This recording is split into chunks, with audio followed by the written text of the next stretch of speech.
Assalamu alaikum wa rahmatullahi wa barakatuh. We will just jump right in क्योंकि आज की topic काफ़ी intense है इंशाअल्लाह। आप सब कैसी हैं? छोटा सा रिकैप करेंगे इंशाअल्लाह। हम लोग अभी भी जो है बाउंड्रीज़ पर बात कर रहे हैं बिकॉज़ वो इतना इम्पॉर्टेंट पार्ट है ऑफ अपनी जर्नी को बेस्ट बनाने का। बाउंड्रीज़ एक बहुत ही कंप्लीट टॉपिक है, तो उसी पर हम अभी भी डिस्कस कर रहे हैं। जैसे कि हमने पहले डिस्कस किया था बाउंड्रीज एंड मैरिज। एक मैरिटल रिलेशनशिप में बाउंड्रीज क्या होती है, क्यों ज़रूरी है।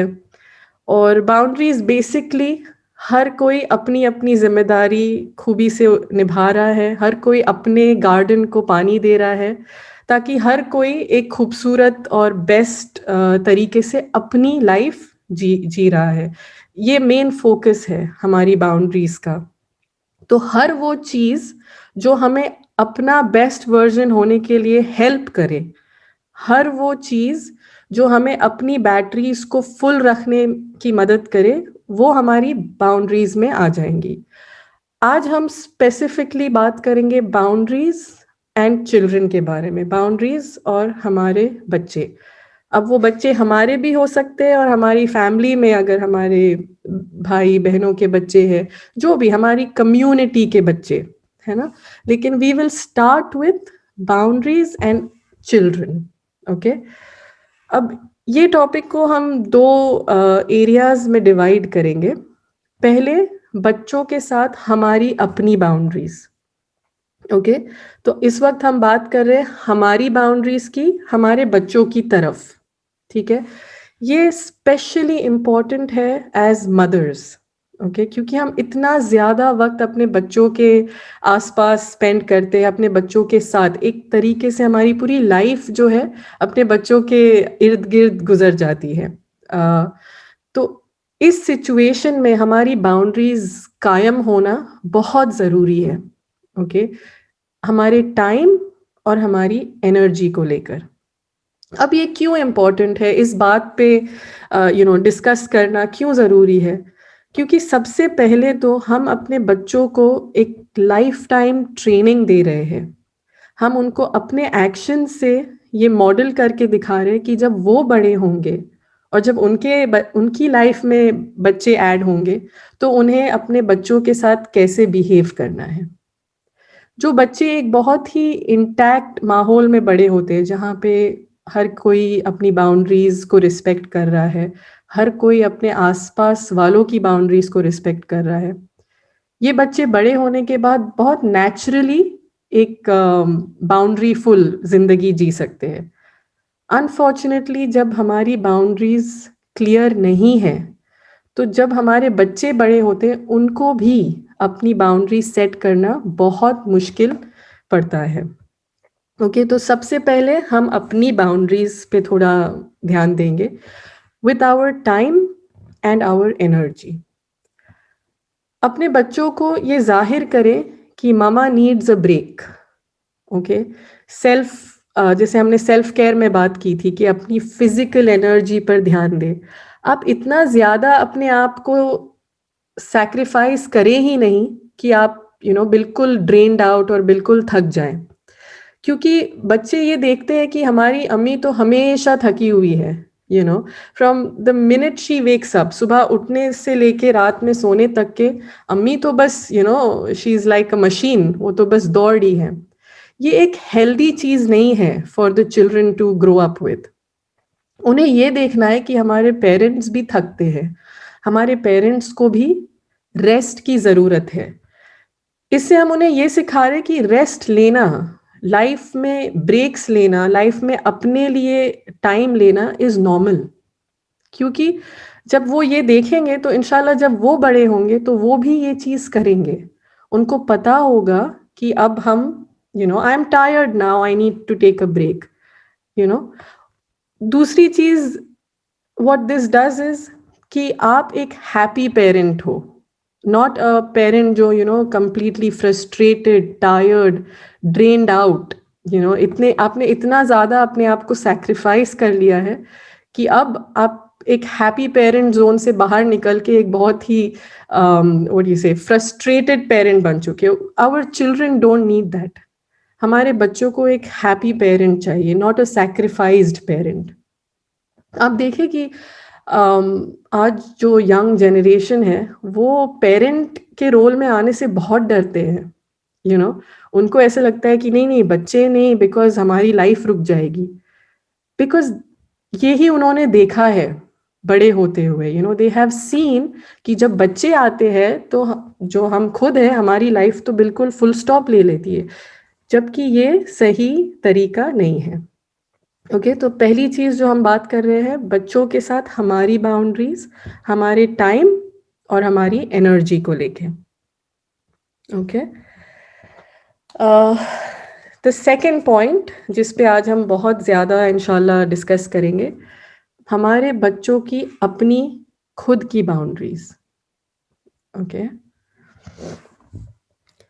अब बच्चों को बाउंड्रीज की क्या ज़रूरत है. नाउ व्हेन आई से किड्स या व्हेन आई से चिल्ड्रन, मैं पूरा जो एज ग्रुप है उसको एक साथ डिस्कस कर रही हूँ. मैं स्पेसिफिक एज ग्रुप्स में नहीं जाऊंगी.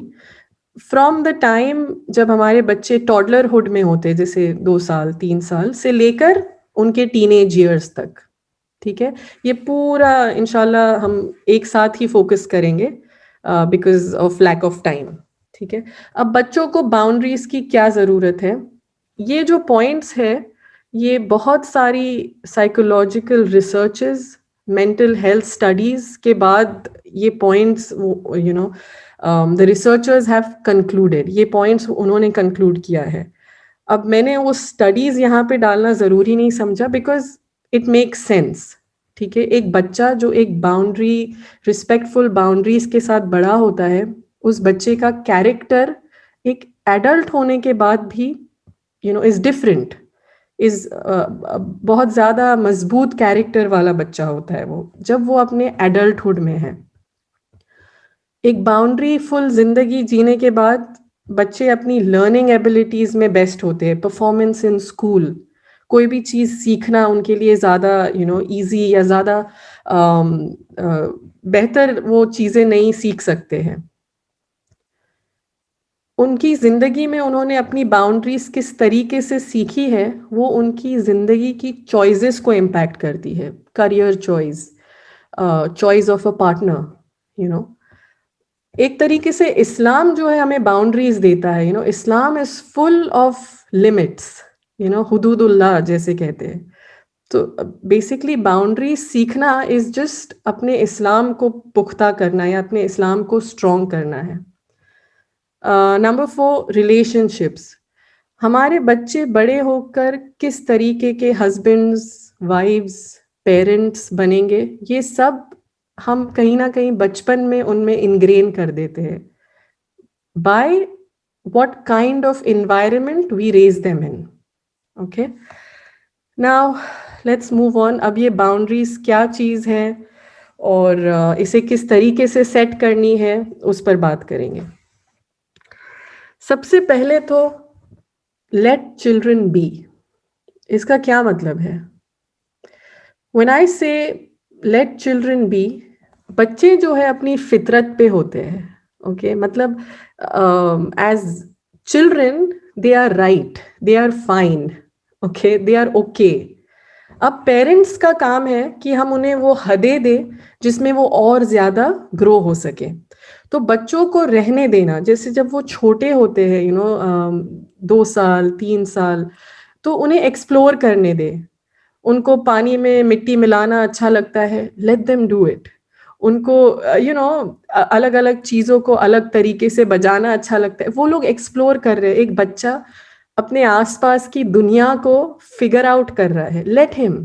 बहुत ज़्यादा रूल्स रेगुलेशंस, इसको हाथ ना लगाएं, इसको टच ना करें, डोंट डू. ऑफ कोर्स एक बच्चे की सेफ्टी इंपॉर्टेंट है, लेकिन इतना ज़्यादा उसको दुनिया से डरा के रखना कि हर चीज़ को जो वो टच करेगा कुछ ब्लास्ट हो जाएगा या बॉम्ब फट जाएगा. नो, मेक अपने घरों को बच्चों के लिए फ्रेंडली बनाएं ताकि बच्चे खुले दिल से अपने आसपास के एनवायरनमेंट को एक्सप्लोर कर सके. आप रूल्स ज़रूर सेट करें, that is part of making boundaries. इस पे हम आगे इंशाल्लाह बात करेंगे। आप रूल्स सेट करें, लेकिन बच्चों को ऑल्टरनेट्स दें। जैसे कि बच्चे दीवार पे कलर करना पसंद करते हैं। अब वो अच्छी बात तो है नहीं, क्योंकि हमें अपने घर भी साफ चाहिए। तो आप उन्हें ऑल्टरनेट दें, आप उन्हें पेपर्स ला के दें और उन्हें समझाएं कि दीवारें जो है वो कलर करने के लिए नहीं होती, लेकिन पेपर्स पे आप कलर कर सकते हो। तो बच्चे बहुत जल्दी अडेप्ट करते हैं।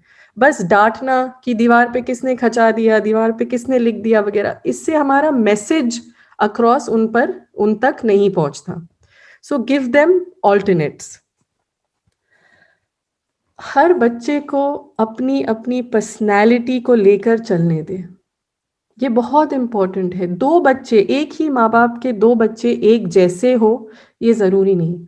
अगर आपका एक बच्चा ज़्यादा आउटगोइंग है, उसको लोग पसंद है, दैट्स ओके।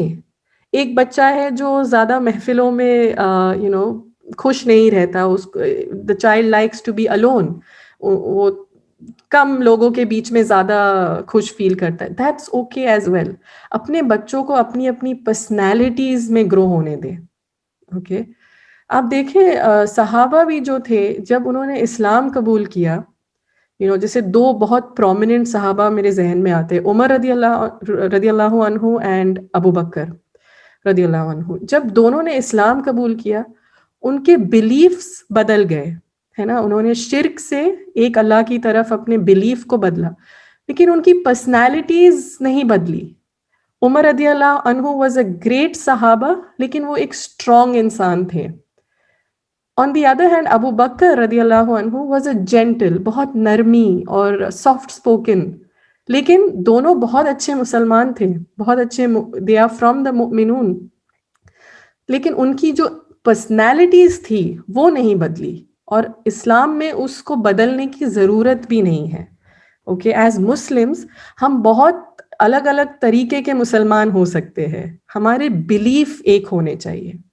ओके, तो अपने बच्चों को एक ही मोल्ड में डालने की कोशिश ना करें कि मेरे सारे बच्चे शांत हैं या मेरे सारे बच्चे दावत इंजॉय करते। नहीं, हर बच्चे को अपनी पर्सनैलिटी पर ग्रो होने दीजिए। बड़े होने के बाद भाई बहनों में नाराजगियां, नफरत, कजिन्स में प्रॉब्लम्स होती है, क्योंकि बचपन से माँ बाप एक को दूसरे पर तरजीह देते हैं, एक को दूसरे से कंपेयर करते हैं। ये ना करें, ये बहुत ही ज़्यादा नेगेटिव इम्पैक्ट करता है बच्चों की पर्सनालिटी पे। ओके, नेक्स्ट पॉइंट, हमारे बच्चों की जो पर्सनालिटी है, जो जिस तरीके के वो इंडिविजुअल है, उनको प्लीज़ अपनी तरबियत पर ना लेके जाएं। उनको अपनी तरबियत का एग्जाम्पल मत बनाएं। जैसे कि कोई बच्चा है जो दावतों में जाना पसंद नहीं करता, ओके, तो वो नाराज हो जाता है जब उसको दावत में लेके जाए और वो कहता है कि नहीं, मुझे तो नहीं जाना। तो अब क्या होता है, एज पेरेंट्स, इंस्टेड ऑफ कि हम उस बच्चे के दावत में नहीं जाने के रीज़न को समझे, उसकी पर्सनालिटी को समझे, हम उसे लेकर जाते हैं अपनी तरबियत पे। अरे, माँ कहती है कि मैंने ही कुछ गलत किया है, मेरी ही तरबियत बुरी होगी, इसीलिए मेरा बच्चा ऐसा दावतों से भागता है, लोगों से मिलना पसंद नहीं करता। और अब्बू कहेंगे कि हाँ, सही बात है, आपकी तरबियत में कोई कमी रह गई होगी। हर चीज को अपनी तरबियत का क्वेश्चन मत बनाएं। ओके, अपने बच्चों को उनकी पर्सनैलिटीज के लिए सपोर्ट करें, उनके लिए ऐसा माहौल बनाएं जहां वो उस पर्सनैलिटी में अपना बेस्ट वर्जन बन सके। क्या ये पॉइंट क्लियर है? ओके, मूविंग ऑन इंशाल्लाह। ओके, नाउ बच्चों को अपनी बाउंड्रीज सेट करना कैसे सिखाना है। Number 1, sense of responsibility. ये क्या चीज़ है? बच्चों को छोटी उम्र से अपनी जिम्मेदारियों का एहसास होने दे। ओके, जब बच्चा 3 साल 4 साल का हो, तो उसे अपने हाउस होल्ड चीज़ों में हेल्प करना सिखाएं, अपने टॉयज़ खुद उठाना, अपनी चीज़ों का ख्याल करना, अम्मी की मदद करना घर में, ये सारी चीज़ें उनको बचपन से एक तरीके से ट्रेन करें।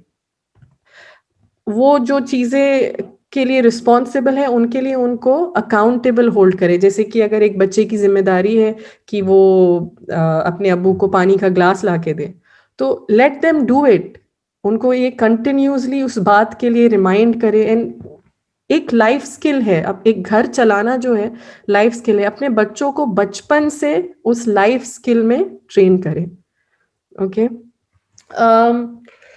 इसमें एक चीज मैं मेंशन करूंगी, गर्ल्स और बॉयज दोनों को ये लाइफ स्किल सीखना जरूरी है। अगर आपके बेटियां और बेटे हैं, प्लीज आप घर का सारा काम अपनी बेटियों से करा के बेटे जो है बस बैठकर एक पानी का ग्लास भी खुद से ना ले सके, ऐसा नहीं करें। ये हेल्दी सेटअप नहीं है। क्योंकि जब ये बच्चे हमारे, जब ये बेटे हमारे हस्बैंड्स बनेंगे, तब फिर वो डिपेंडेंट होते हैं अपनी वाइफ्स पर। सुन्नत हमें ये नहीं सिखाती। हमें पता है कि आप सल्लल्लाहु अलैहि वसल्लम अपने घर के हर काम में हाथ बटाते थे, लेकिन कल्चर जो है वो थोड़ा उसको फ्लिप फ्लॉप कर चुका है। लेकिन आप यू ब्रिंग द चेंज। आप अपने घरों में बेटियों से और बेटों से, दोनों से हाउस होल्ड हेल्प लीजिए, दोनों को ट्रेन करें घर में चीज़ें करना।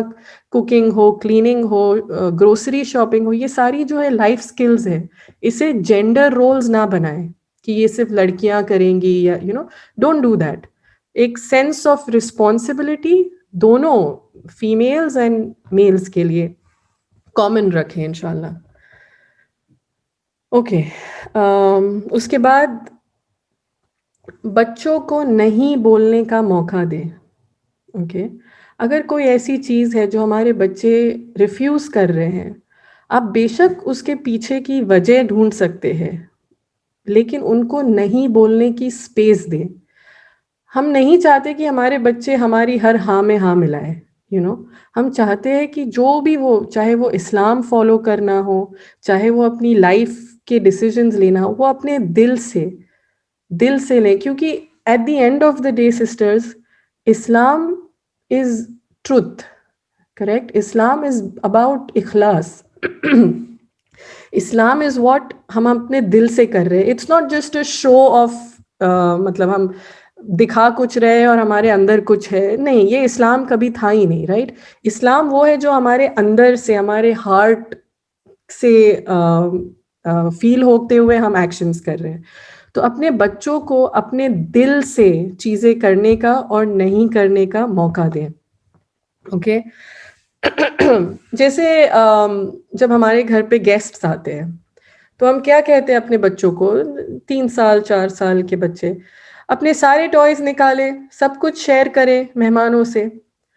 जब मेहमान आते तो हम भी अपनी सारी चीज उनसे शेयर नहीं करते ना। हमारी कोई पर्सनल आइटम्स होती है जो हम अपने कबर्ड से कभी नहीं निकालते।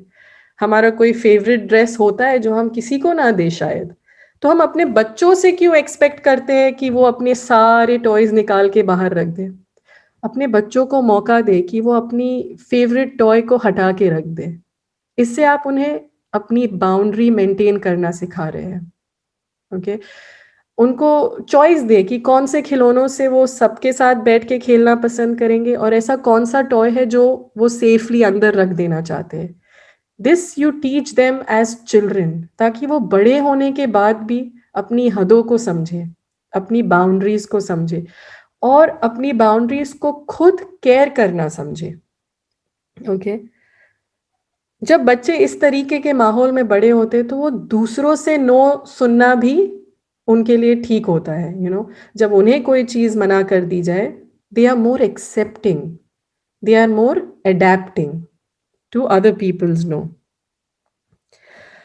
एक बहुत ही इंपॉर्टेंट बात है, जब बच्चों का नो सुनना हम एक नॉर्मल बात कर लेना कि बच्चे जब नो कहते हैं और उनके उस नो के पीछे उनका कोई अच्छा रीजन हो, इस तरीके से हम पीपल प्लीजिंग जो एक कैरेक्टरिस्टिक बन जाती है कि हर किसी को मुझे खुश रखना है, चाहे मैं कितनी ही नाखुश हूं। I have to make sure कि मेरे आसपास सब खुश रहे, ठीक है।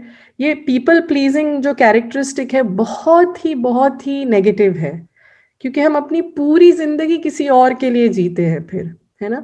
कभी कभी वो किसी और कोई इंपॉर्टेंस भी नहीं रखता, इट कैन, मतलब वो कोई भी हो सकता है, करेक्ट। लोग क्या कहेंगे पर उनकी हर बात को नहीं टाले, अपने बच्चों की बातों को इम्पोर्टेंस दे। जस्ट क्योंकि हमारे माहौल में ये बातें एक्सेप्टेबल नहीं कि बच्चों को बच्चों की बातों पे गौर किया जाए वगैरह, आप ये चेंज खुद अपने घर में लाएं और खुद इस साइकिल को तोड़ने वाले बने। ओके, अपने बच्चों की बातों पे तवज्जो देना सीखें, उनके नहीं पर तवज्जो देना सीखें। एक्सेप्टिंग नो में एक और पॉइंट आता है, फिजिकल बाउंड्री, हमारे बच्चों की फिजिकल स्पेस। आप देखें जब कोई नए मेहमान आते हैं हमारे घर, तो अक्सर बच्चे हाथ मिलाना नहीं पसंद करते, फिर हम उन्हें पुश करते हैं, नहीं नहीं नहीं, अंकल से हाथ मिलाओ, आंटी से हाथ मिलाओ। ये हम अपने बच्चों की फिजिकल बाउंड्री को तोड़ रहे होते हैं। आप ऐसा नहीं करें। अगर वो कंफर्टेबल नहीं है तो आप उन्हें रहने दें, ताकि बड़े होने के बाद भी उन्हें पता है कि जब जब वो कंफर्टेबल नहीं होंगे, उन्हें कोई फोर्स नहीं करेगा, कोई पुश नहीं करेगा उनके कंफर्ट जोन से बाहर जाने। Okay, this is about accepting no and listening to their no.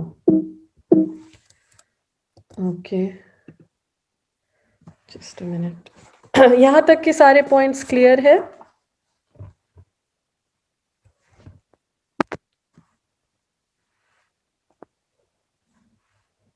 Can everybody hear me? Okay, great. Okay, alhamdulillah. Next.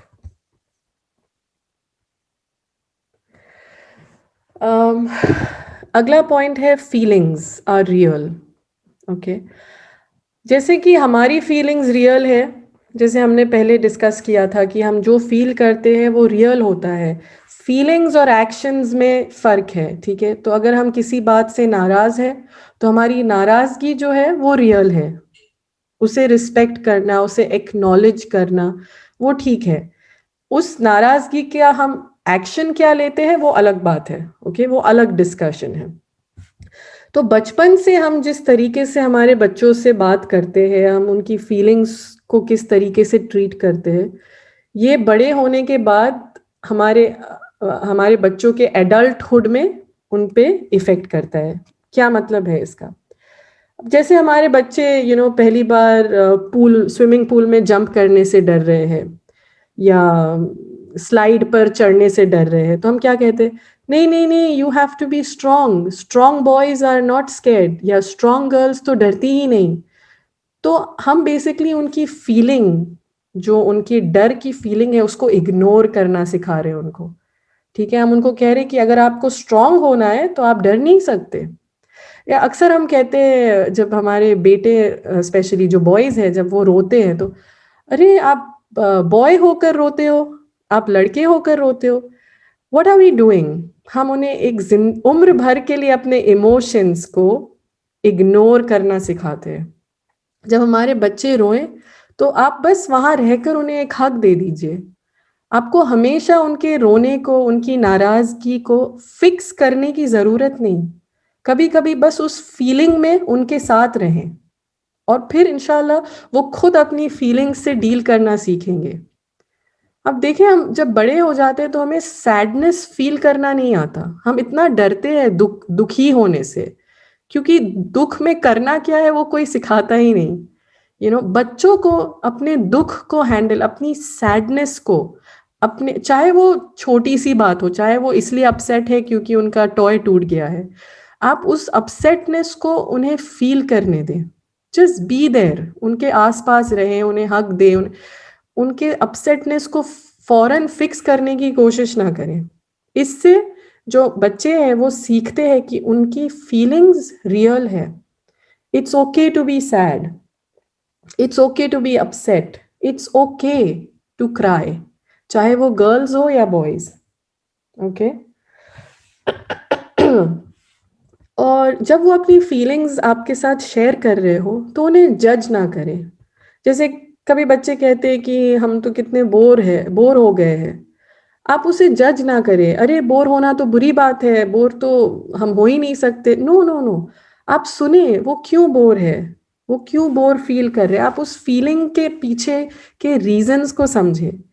जब भी बच्चा अपनी फीलिंग शेयर करता है अपने पेरेंट्स से, और उनकी फीलिंग्स को शट डाउन किया जाता है या उनकी फीलिंग्स को जज किया जाता है, धीरे धीरे वो बच्चा अंदर से क्लोज हो जाता है। और दिस लीड्स टू एडल्ट्स, ऐसे बड़े लोग जो कभी भी अपनी फीलिंग्स तक पहुंच नहीं पाते। वो नाराज है लेकिन उन्हें पता ही नहीं कि वो क्यों नाराज है, क्योंकि उन्होंने बचपन से ये सीखा ही नहीं कि अपनी रियल फीलिंग को वो पॉइंट आउट कर सके। तो अपने बच्चों को अपनी फीलिंग्स एक्सप्रेस करना सिखाए, उन्हें वो स्पेस दे जहाँ वो खुले दिल से, बिना इस डर के कि उनकी फीलिंग्स के लिए उनको जज किया जाएगा, अच्छा या बुरा लेबल दिया जाएगा। आप उन्हें वो स्पेस दे जहाँ वो अपनी फीलिंग्स एक्सप्रेस कर सके। ओके। एक और चीज़, जब बच्चे आके आपसे कुछ अपना शेयर करें कि जैसे कि मैं बहुत ज़्यादा नाराज़ हूँ इस वक्त, आप प्लीज़ उनके नाराज़गी को हमेशा वर्ड में नहीं ऐड करें। जैसे आप तो हमेशा ही ऐसा करते हो, आप तो हमेशा ही नाराज़ होते हो, क्योंकि वो बच्चा खुद नाराज़ होना पसंद नहीं करता। लेकिन अगर उसके साथ वो फीलिंग बहुत वक्त से है, ये हमारा काम है as parents to help him. ठीक है, लेकिन इस तरीके से लेबल कर देना, बच्चों को लेबल में डालना, आप तो हमेशा ही रोते रहते हो, आप तो हमेशा ही झगड़ते हो, इससे हम बच्चों के ऊपर वो टैग लगा देते हैं। तो जब वो उससे बाहर निकलने की कोशिश भी करें, उनके लिए बहुत हार्ड हो जाता है। क्यों? क्योंकि उनकी सबकॉन्शियस आवाज उनको यही बोलती रहती कि मैं तो हमेशा ही ये करता हूँ। ओके, तो हमेशा वर्ड मत यूज करें। आप कोशिश करें कि आप उस वक्त में उनके साथ उसी वक्त की फीलिंग को लेके डील करें, ना कि पिछले हफ्ते, पिछले महीने, पिछले साल। आप बस उस वक्त उन्हें उसी वक्त की फीलिंग के साथ डील करने का मौका दें। नेक्स्ट पॉइंट, अपनी नीड स्टेट करना। ये बहुत बहुत बहुत इंपॉर्टेंट है सिस्टर्स। हम में से कितनी लेडीज ऐसी हैं जिनको पता ही नहीं कि उनकी नीड्स क्या है, उन्हें खुद को ही नहीं पता। राइट, क्योंकि हम बचपन से सीखते नहीं है कि मुझे एक्चुअली चाहिए क्या। ओके, हम नाराज हैं, हम अपने हस्बैंड से नाराज हैं, हम अपने इन लॉज से नाराज हैं, हम अपनी फैमिली से नाराज हैं, लेकिन हमें एग्जैक्टली उनसे चाहिए क्या, वो नीड एक्सप्रेस करना हम बचपन में सीखते हैं। Okay, what do I need to feel good, मुझे क्या चाहिए जिससे मैं खुश फील करूं, मैं कंप्लीट फील करूं। कितनी कितनी दफा हमारे हस्बैंड्स कहते, what do you want from me. Well, अगर हमें खुद को पता होता तो हम शायद बता देते हैं उनको। हमें अपनी नीड्स को पॉइंट आउट करना सीखना है, और ये हम बचपन से सीखते हैं। ओके, ये कैसे करना है? जब हमारे बच्चे हमारे साथ बैठे, अब देखिए, जब बच्चे छोटे होते हैं तो अगर उन्हें भूख लगी है, अगर वो सोना चाहते हैं, तो वो बस रोने लगते हैं। स्पेशली जो 2 ईयर ओल्ड, 3 ईयर ओल्ड वाली जो एज है, अक्सर माओ को पता होता है, तो वो बच्चा रो रहा होता है and the mother says, I think he is sleepy, I think he is hungry. माओ को पता होता है। जैसे जैसे बच्चे बड़े होने लगते हैं और उनके behaviours, they are behaving badly, या वो ऐसा कुछ अपने बिहेवियर से जता रहे, आप उनको बिठाए और उनसे पूछे कि आपको चाहिए क्या। हैव दैट कॉन्वर्जेशन, उनको वर्ड्स दे, उनको वोकैब्युलरी दे, है ना, जिससे वो पॉइंट आउट कर सके। तो अक्सर अगर बच्चे बैड बिहेव कर रहे हैं, उन्हें चाहिए होता है अपने पेरेंट्स का अटेंशन। ओके, तो वो जानते हैं कि जब मैं चीजें तोड़ूंगा और चिल्लाऊंगा तो मम्मी और अब्बा का अटेंशन मुझ पर आ जाएगा। सो इंस्टेड ऑफ सेइंग कि मुझे आपसे ज्यादा अटेंशन या वक्त चाहिए, वो बैड बिहेव करना शुरू कर देते हैं। तो अगर एज पेरेंट्स हम अपने बच्चों के साथ बैठकर, ऑफ कोर्स डिपेंड्स वो किस उम्र में है अपनी, 7 year old एंड अबव जब बच्चे हो जाते तो आप बैठ के उनसे बात कर सकते हैं।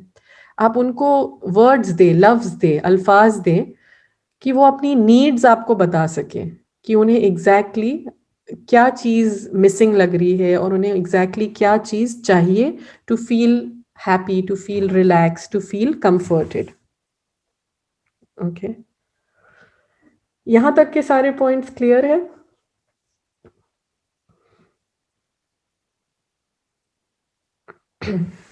Okay, moving on. Last point जो यहाँ पर है, डीलेड ग्रेटिफिकेशन। ये क्या चीज़ है? ये बहुत ही साइकोलॉजिकल टर्म है, लेकिन मैं इसे सिंपल अल्फाज में, इंशाल्लाह सिंपल लफ्ज़ों में समझाऊंगी आपको। हमारे बच्चों को रुकना रुकना सिखाना हमारी जिम्मेदारी है। देखिए, स्पेशली आज की एज में ना, जब एवरीथिंग इज इंस्टेंट, मतलब हर चीज एक बटन के क्लिक पर आपको मिलती है, चीजों के लिए रुकना हम as a community, as a कॉम भूल रहे हैं कि ना, कोई भी चीज के लिए वेट करना, वेट करने से बहुत हेल्दी एट्रीब्यूट्स, एक तरीके से सबर जो हम कहते हैं ना, सबर, लेकिन सबर जो है ना बहुत एक्टिव वर्ड है। सबर का ये मतलब नहीं बस रुक जाना। सबर इज उस वेटिंग पीरियड में हम किस तरीके से बिहेव कर रहे हैं, हमारा हार्ट कहाँ है, हमारी जहनियत कहाँ है उस वक्त। ऐसा नहीं कि हम रुके हुए हैं लेकिन हम अंदर से तो बिल्कुल कब ये सबर का वक्त खत्म होगा। नो, सबर इज विथ हैप्पीनेस। ओके, सबर एक खुशी के साथ गुजारने वाला टाइम है। तो अपने बच्चों को सबर करना, रुकना, चाहे वो कोई ट्रीट के लिए हो, चाहे वो कोई चीज, जैसे उन्हें कोई खिलौना चाहिए या कोई ट्रिप पे जाना है, पिकनिक पे जाना है, हर चीज के लिए रुकना सिखाएं। हर चीज उन्हें फौरन बस बच्चे ने कहा और लाके दे देना, ये हम उसे बाउंड्रीज नहीं सिखा रहे जिंदगी को लेकर, है ना। अपने बच्चों को वेट करना, अपने बच्चों को अपने आप के साथ टाइम स्पेंड करने देना, यू नो बच्चे, क्योंकि स्पेशली स्क्रीन्स इतनी आम हो गई है, हर घर में इतनी स्क्रीन्स है, डिवाइसेस है, बच्चों को अकेले अपने साथ टाइम स्पेंड करने का मौका नहीं मिलता। पूरा वक्त वो लोग कुछ, या तो कुछ देख रहे हैं या तो कुछ सुन रहे हैं। आप एज पेरेंट्स ऐसा माहौल क्रिएट करें जहाँ बच्चों के पास वक्त हो, वो अपने आप के साथ बिताएं। ओके, उन्हें ट्रीट्स मिलने के लिए वेट करना सिखाएं। ओके, उन्हें कोई ऐसी चीज जो वो आपसे मांग रहे हैं उसके लिए रुकना सिखाएं। और हो सकता है कि ये प्रोसेस उनके लिए हार्ड हो, कि आपने तो कहा था आप मुझे देंगी, आपने अब तक नहीं दिया। ये ऑफ कोर्स ये नॉर्मल है, बट उस प्रोसेस को डील करना उन्हें सिखाएं। ओके, उस प्रोसेस को खूबसूरत तरीके से डील करना उन्हें, हमें सिखाना है। Okay, next one. अब ये पॉइंट्स जो है, जब हम बाउंड्रीज की बात कर रहे थे, तो ये जो पॉइंट्स है ये हमारे चॉइसेस है बेसिकली। हम एग्जैक्टली अपने बच्चों से क्या चाहते हैं, what do we want from our children, है ना। क्या हम चाहते हैं कि हमारे बच्चे सिर्फ हमें ओबे करें, जो मम्मी अब्बा कहें उसके लिए वो हाँ में हाँ मिलाए, और कि हम चाहते हैं कि हमारे बच्चों के साथ हमारा एक रिलेशनशिप हो, यू नो क्या हम चाहते हैं कि बस बच्चे हमारी नज़र के सामने जैसा हम चाहते हैं वैसा कर रहे हैं, कि जब हम नहीं भी हों तो हमारे बच्चे सही चॉइसेस लें, सही रास्ता लें। What do we want from our children? एक जिंदगी जिसमें बाउंड्रीज इंटैक्ट हो सिस्टर्स, एक एक लाइफ टाइम जहां अपनी बाउंड्रीज इंटैक्ट हो। हम ऐसे बच्चे बड़े करेंगे इंशाल्लाह जो हमारे एब्सेंस में भी अपना अच्छा और अपना बुरा समझेंगे, ना कि सिर्फ जो हमने कहा वो, वो बिना अपनी सोच लगाए, बिना अपनी फीलिंग्स के उसे फॉलो कर रहे हैं।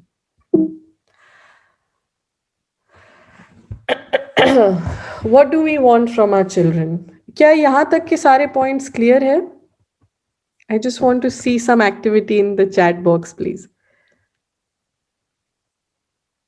Okay, great. हम क्या चाहते हैं हमारे बच्चों से कि बस बच्चे हमारे हर चीज़ में खुश रहें, हमारे सामने मुस्कुराते रहें, हम हमें अपनी कोई फीलिंग्स नहीं बताए, कोई चीज़ शेयर ना करे हमसे। वो बच्चे अपने दोस्तों से ज़्यादा क्लोज फील करें, अपने दोस्तों से ज़्यादा अपनी पर्सनल बातें शेयर करें, ना कि अपने माँ बाप से। या फिर हम उनके साथ ऐसा रिलेशनशिप बनाना चाहते हैं कि जब जब उन्हें ज़रूरत पड़ेगी तो वो आके हमारे पास बैठेंगे और हमें अपनी फीलिंग्स शेयर करेंगे, हमसे अपनी फीलिंग्स शेयर करेंगे। और उन्हें ये पता होगा कि no matter what, no matter मुझसे कितनी बड़ी गलती हो गई हो, no matter what, my parents will love me. अपने अपने बच्चों की तरफ अपने लव को उनके बिहेवियर से ना तोले। बच्चे बैड बिहेव कर सकते हैं लेकिन आप अपने लव को उस बिहेवियर से अप एंड डाउन मत लेके जाएं। जैसे कि अगर बच्चा कोई गलती कर रहा है, आप उसे उस गलती के लिए बेशक डांटे या जो भी आपका तरीका है, ऑफ कोर्स मारे नहीं, लेकिन जो भी आपका स्टाइल है अपने बच्चों को सही गलत समझाने का, आप वो करें। But also let them know, no matter what, mama still loves you. No matter what, baba still loves you. अपने बच्चों को अनकंडीशनल, बिना कोई कंडीशन का लव दे। जब बच्चा अच्छे मार्क्स लाएगा तो ये तो बहुत गुड गुड गर्ल है या गुड बॉय है, ये तो मेरा बहुत प्यारा बच्चा है। और जब वो फेल हो जाए तब तो वो मेरा बच्चा ही नहीं। ये सब जो अल्फाज है, ये लफ्ज़ है, ये बच्चों के लिए ज़िंदगी भर, उम्र भर के लिए उनको नेगेटिव इम्पैक्ट करते हैं। बच्चे फेल हो जाए तो बेशक एज पेरेंट्स आप उनके लिए स्ट्रक्चर क्रिएट करें, आप उन्हें सिखाएं कि फेलियर से बाहर कैसे आते हैं, गिरने के बाद उठते कैसे, आप उन्हें सिखाएं ये सारी चीजें। लेकिन अपने प्यार को, अपने लव को अनकंडीशनल, बिना कोई कंडीशंस, बिना कोई टर्म्स एंड कंडीशंस अटैच्ड वाला प्यार दे उन्हें। तब जाके हमारे बच्चे एक कंप्लीट पर्सनालिटी बनेंगे as they grow up. Okay, what do we want from our children? क्या हम चाहते हैं कि वो गुड गर्ल और गुड बॉय बन के रहें जिससे सब खुश है, पूरी फैमिली, पूरा पता नहीं नेबरहुड, कम्युनिटी, हर कोई कहता है अरे आपका बच्चा तो बहुत अच्छा है? या हम चाहते हैं कि हमारे बच्चे अपने लिए स्पीक अप करना सीखे, विच इज एक खुलूस वाली जिंदगी जिए, जो वो अंदर से है वो बाहर भी रहे, ये हमारी चॉइसेस है। हम अपने बच्चों की बाउंड्रीज कितनी रिस्पेक्टफुली उन्हें देते हैं, हम अपनी तरबियत में बाउंड्रीज को उनकी बाउंड्रीज को कितना रिस्पेक्ट देते हैं, ये सारी चॉइसेस हम एज पेरेंट्स लेते हैं। Okay, yes, unconditional love is बिना कोई शर्त का। Thank you Amreen. ओके, ये बहुत ही खूबसूरत सा कोट है, ये मैं चाहती हूँ कि मैं कंक्लूड इन बातों पे करूँ। There is no greater burden on a child than the unlived life of a parent. अपने बच्चों को अपनी लाइफ की जर्नी खुद क्रिएट करने दे, उन्हें मौका दे कि वो अपनी जर्नी खुद लिखे। आप उनके गाइड जरूर बन के रह सकते हैं, लेकिन वो वो गलतियां नहीं दोहराए जो हमने की, वो हमारे सपने पूरे करें, हमें जो नहीं मिला वो उन्हें मिले। ये सारी बातें जो है, ये हमारी अनलिव्ड जिंदगी का बोझ उन पे डालना उनके साथ फेयरनेस नहीं है। ओके, अपनी जिंदगी हमने जी, जो हमारे हक में था वो हमारे साथ हुआ है ना, अब उसका बोझ हम उन पे नहीं ट्रांसफर कर दे।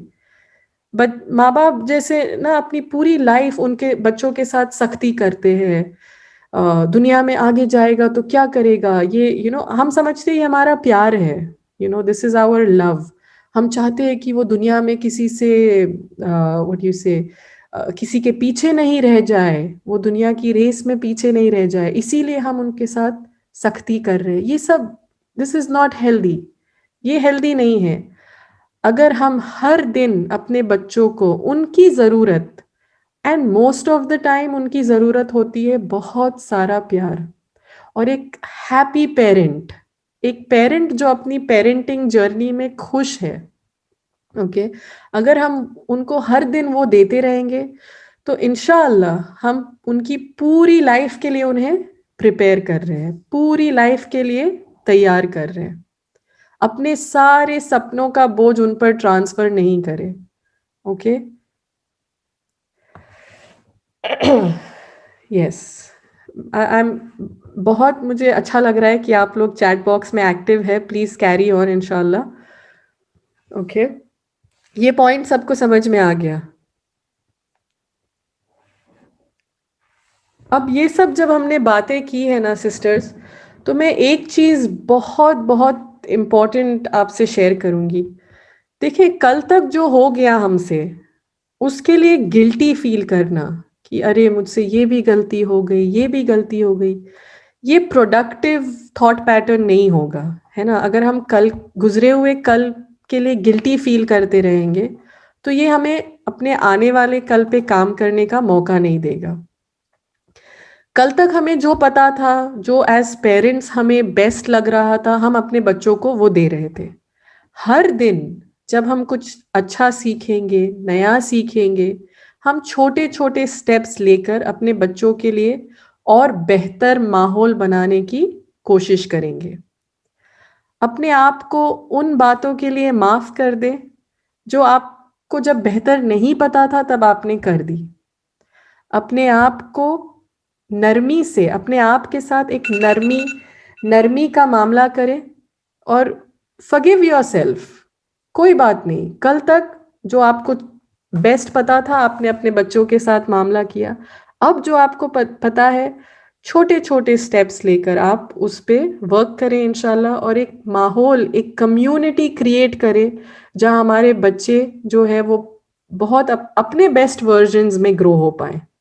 Okay, so like I said again, अपने आप के साथ काइंडनेस से डील करें। ये नंबर वन स्टेप है। हम अपने बच्चों को सिखाएंगे कि जब आपसे गलती हो जाए, there is always chance to come back. Okay, अल्लाह सुब्हानहू व तआला फॉरगिव्स। अल्लाह सुब्हानहू व तआला has taught us that forgiveness is good. जब अल्लाह ताला हमें अपनी गलतियों के लिए माफ करेगा, तो इंसान होने के नाते हमें अपने आप को और एक दूसरे को माफ कर देना चाहिए। ओके, और जब जब जो जो बेहतर हम सीखे उस पर अमल करने की कोशिश करनी चाहिए। बहुत सारी दुआएं आपके लिए, बहुत सारी दुआएं आप भी मेरे लिए करें इंशाल्लाह। आज के लिए इतना काफ़ी है, इंशाल्लाह हम फिर मिलेंगे। जज़ाकल्लाहु खैरन।